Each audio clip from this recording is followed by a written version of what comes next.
live from L.A. on a Tuesday. It's always great to see this guy. Needless to say, phenomenal musician and an awesome person as well. We welcome to the studio Steve Vai. Good to see you, my friend. Good to see you, Eddie. You Thanks good? for the invite. Yeah, I'm doing great. You look Things good. get any better, I'm going to explode. I was just telling this story. Russell's one of our producers here in the studio. I was just telling this story. I said to Steve, I said, there's that time. I asked if you were still running because you look great. You're always thin, and so envious of somebody who's always so thin like you. But I know you put work into it because I got the genes for it too. Well, yeah, and I don't have the genes, so I'm the opposite.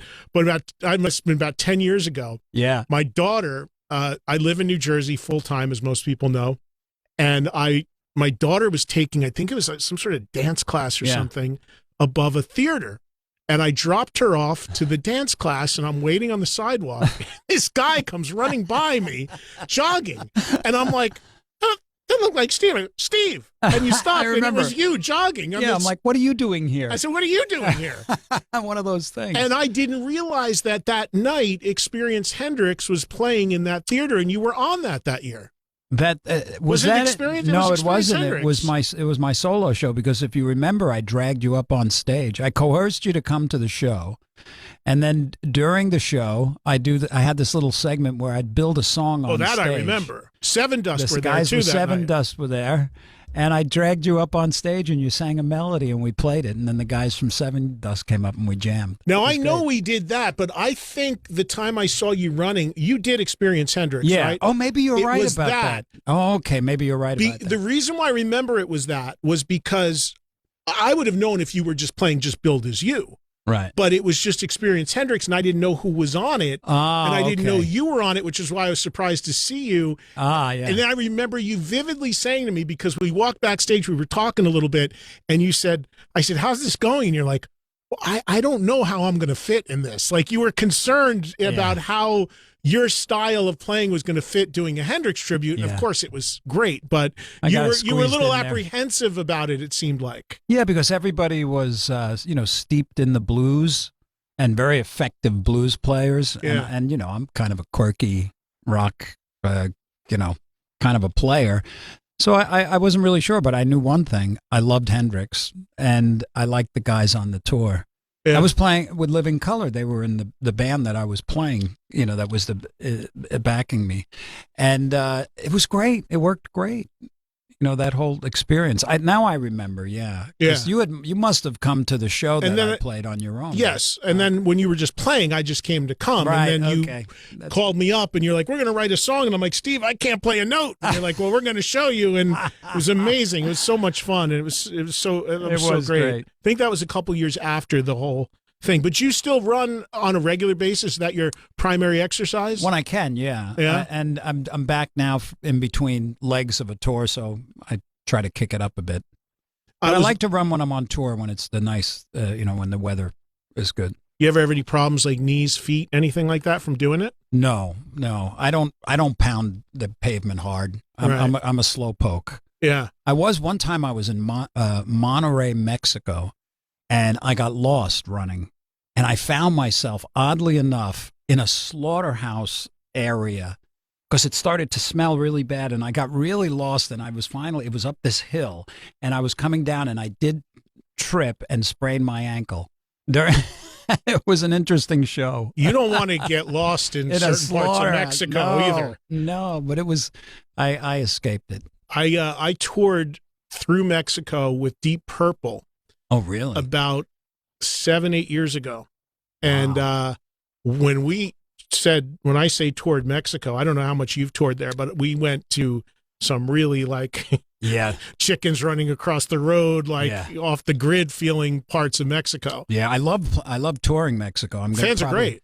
The fans are great. Mexico City is actually a very cultural city. Yeah, I love it. It's they have a lot of art in the streets. The government puts up these art exhibits in the streets and stuff, and it's just it's a great place to play. Latin communities are very receptive at concerts. They just go mad. It's great.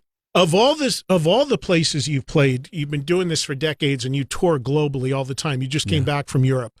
Of all the places you've seen and visited and performed in, what has been like some of the standout places, or on the flip side of that, what's been like maybe the most dicey situation you found yourself in? Oh, I've been exposed to all of it. I think if I had to say the wildest audiences, probably Venezuela. And that part of the world. They just are, at the time that I was going, very hungry for entertainment and going really crazy. And I started to go to Russia way back in the 90s when it was just opening up. And that was interesting too, because it seemed like everybody that was at the concerts were very reserved and almost, just very reserved and afraid to actually let loose and have a good time, almost like repressed or something. But this was just when, the government had started to collapse back then. And I remember I was just scratching my head, and I'm like, I know these people want to have a good time, and we're putting on a great, unique kind of a show for. And I made an announcement to the effect of, whatever is going on outside of this building is not part of your life right now. Right now, you are here to enjoy this experience with no excuses. And man, they went insane.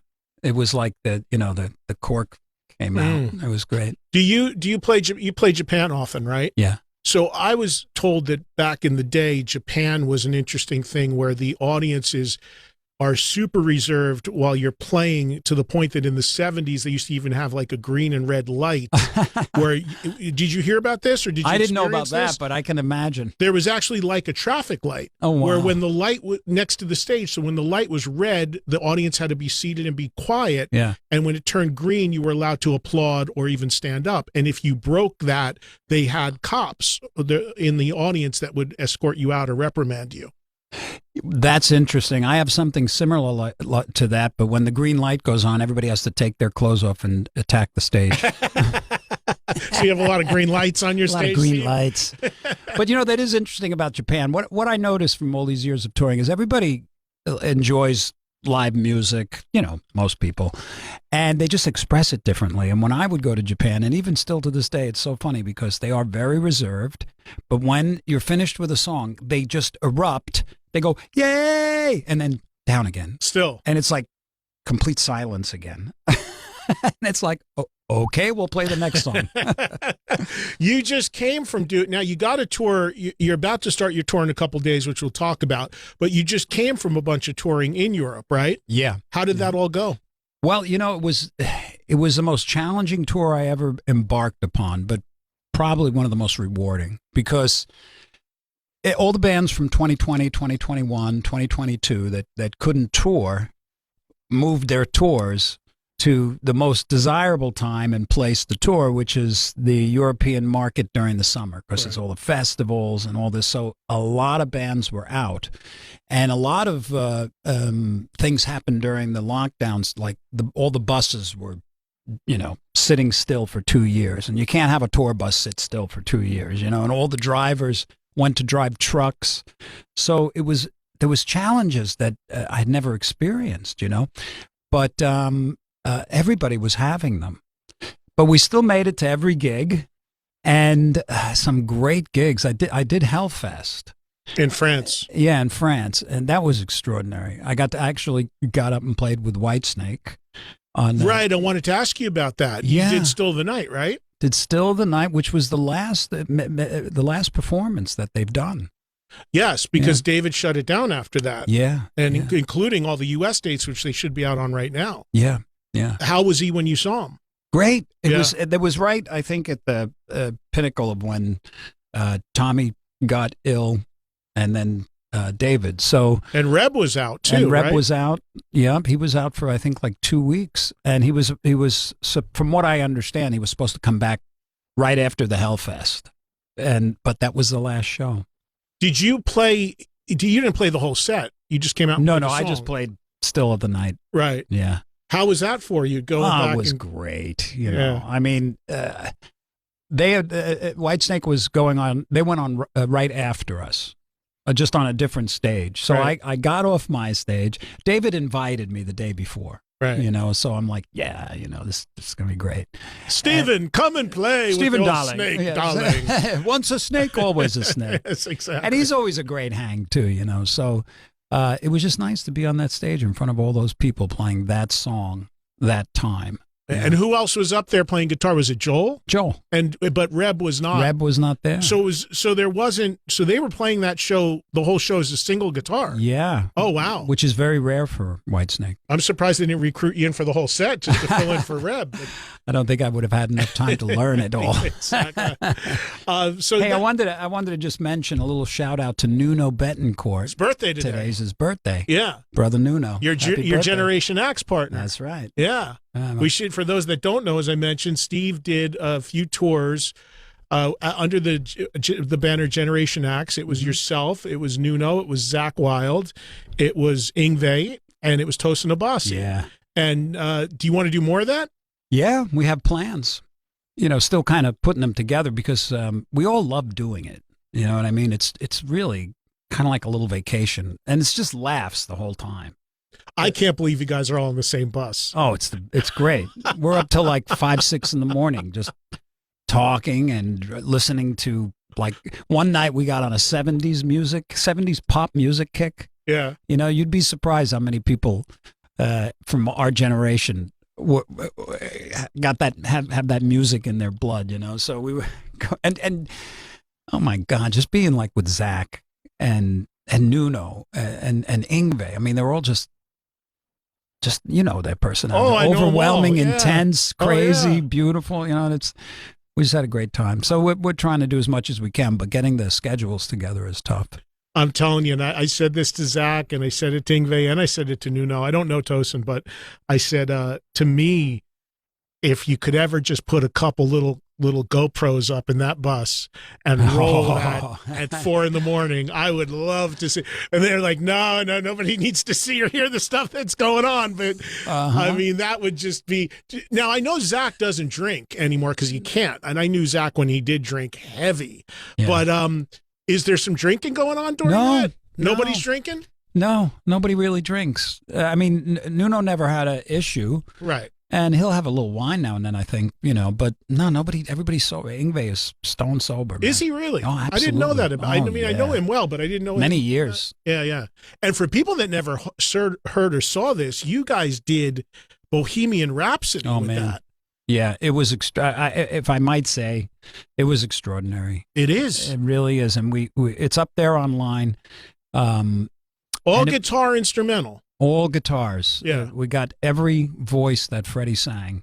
And it was an exercise in real connectivity and patience and just vision, because to get 5 guitars to sound like with the restraint that vocal arrangement has, we had to everything from like the pickup you use, the way you're hitting the note, the vibrato or the no vibrato, ending each note perfectly. I mean, there's like nuances that you don't realize are there to get it to sound that way. Yeah. And we worked our asses off, man, and it paid off. It's really cool. You did that in China, didn't you? Because there's a live recording from China, I think. Did you go to China with Generation X? Oh yeah. We the record live in China. Right. It was from there, but we weren't, I don't think we were doing Bohemian Rhapsody then. Oh, no, okay. we did that when we came back and did the last American run. Maybe it was Highway Star. Didn't you do Highway Star too? Yeah, we did Highway Star. Okay. Same kind of concept. Great, arrangement. So it's not just a mess of guitars, you know. Right. Everybody's got their parts and they come in, they come out. And then like when we do that epic Ritchie solo, it's like in blazing harmony. It's really great. Now, of course, you've done, like, I had you on recently with Joe Satriani and Eric Johnson because we talked about G3 and the anniversary of that.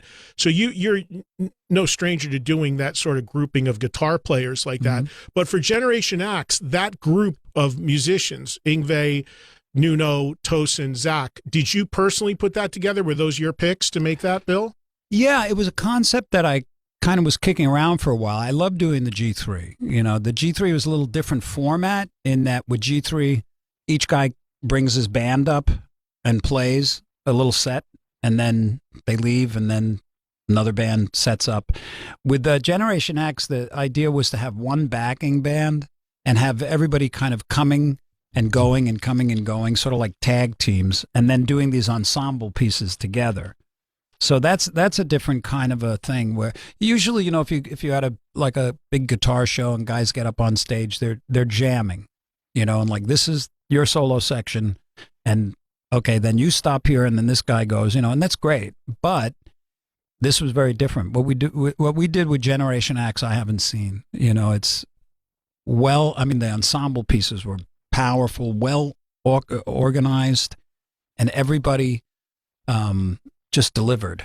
It was great. But I'm looking so forward to doing it again. Yeah, I saw it in New Jersey when you guys did it, and I loved that crossover aspect because it's like, okay, here's Nuno handing the baton to Zach, but they're going to do one together before Yngwie hands to you, and then you and Yngwie together. Yeah. You rarely see Yngwie share guitar with anybody because Yngwie's Yngwie. It's like you rarely see him trade off with anyone like that. So we do that great number of his Black Star. Yes. And it's just got the greatest melody. And, we do trading and everything in it. But to get back to your question, so I had the idea of doing this kind of like 5 guitar players with one backing band. And I drew on a piece of paper, actually, different genres: metal, rock, blues, the fusion. And I thought, I'd like to put this together. Which one would I fit in? And I thought, well, I could probably fit in the rock and the metal. And I thought, I want to go for the metal first. And the first 4 names I wrote were those guys: Tosin, Yngwie, Zach, Nuno. And they all responded. Yeah, I want to do this. Do you envision, if you do it again, it staying that? Or would you like to, kind of like G3 did with that third position, maybe sub some people out and change it? I've always felt when possible, keep it the way it was, because it's hard to find, guys that can work together like that and coexist together on a bus. Yeah. I mean, when I wrote down those names on paper, people were looking at me like I was insane. You're going to get Zach Wilde and Yngwie Malmsteen and Tosin, There's all on one. A lot one. of personalities there, man. A lot. And they said, it's going to be a nightmare. And something in me said, nope, it's going to be glorious. I know it is. Of course, there's, stuff you got to work out. Right. And we worked it out. Well, I think that the common thread is all great players and all having a great mutual respect for each other. So everybody's going to kind of like stay in their lane and not get too crazy, and realize the people around them are, great players as well with great accomplishments. Well, I think what happened was everybody saw the big picture, what we could achieve with these, obviously everybody doing their solo presentation, but with the ensemble pieces where we're actually playing together. Like, one of the things that when it started, the first person I approached was Nuno. And he was like, well, tell me more about this. And I said, imagine 5 lead guitars playing Bohemian Rhapsody in perfect harmony. And he said, I'm in. I got it. I got this. Speaking of musicians that you played with recently, you just last week, a mind-blowing rendition of Cult of Personality came out. Now, you mentioned Living Colour when you did Experience Hendrix. You played with them, so you obviously have history with those guys, and they're an amazing band, and Vernon's a monster as well. Yeah. But tell me, that originated because you guys were in Brazil, right, at Rock in Rio. You both performed at Rock in Rio, and they called you up for it. How did that all happen? Well, with Rock in Rio, it's the kind of thing where you obviously you put it together and all the logistics and all the bands and everything way ahead of time. Excuse me. And I played Rock in Rio a handful of times. And then I got a call, and it was an invite. It was actually scheduled for last year, but Rock in Rio was canceled. So they bumped it to this year. And I was still available, and I was very excited to do it. It was a piece of cake, First of all, getting to hang out with those guys again is always a pleasure. They're just great guys to hang out with and to play with. They've got their groove on. It's a very specific, interesting kind of a groove that they have that feels so nice to just lay on top of.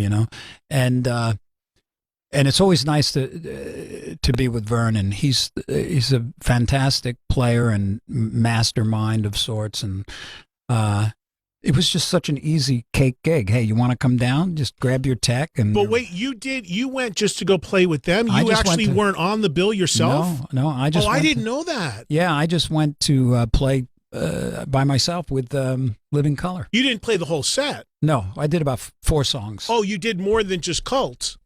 Oh, yeah. I thought it was similar to the Whitesnake, what we just talked about, where you guys were both on the bill, and they told you to come over. You actually went to play with them. What were the other songs you did? Well, we kicked off with Rock and Roll by Led Zeppelin, which is fantastic because I never felt like I played it quite right when I was in high school. And this gave me a chance to like learn it like Jimmy Page played it live and throw some Jimmy Page shapes. It was just so great. And then we did like Crosstown Traffic and Cult. And what was the other one? I really liked this song. It was a Living Color song. It's called The Life You Live or something like that. And I remember the lyrics were just fantastic and the riff was great. And we did that. And then we were going to do Should I Stay or Should I Go by The Clash. Mm-hmm. And right when we were about to, it was the last song, right when we were about to launch into it, it's funny because I went up to Vernon and I said, okay, on the end of this song, let's really just, you and I just, destroy this. And he looks at me and goes, we can't, the show's over. Oh, you ran out of time? We ran out of time. Oh. So we couldn't do the last song, but it was fine. It was probably better to end on Cult. Yeah. So you, that's interesting. I didn't realize that. So they played basically as a 2-guitar band with you coming out for 4 songs. Yeah. I imagine at the end. Were you billed to be a part of it? Yeah. So it was billed as Living Color featuring Steve Vai performance. That's really, really cool. And then you record. Now, the version of Cult of Personality that's out, that's a studio recording, right? Well, what happened was they were interested in doing something for promotion for the event. And they said, would you like to play on Cult of Personality? So I didn't know if it was actually a new recording. And they said, no, we want to take the original recording. And they sent me all the tracks. And I laid a solo, and they kind of chopped it up so that it was Vernon and I kind of going back and forth. And I think he re-recorded the rhythm guitars and everything. It sounds different.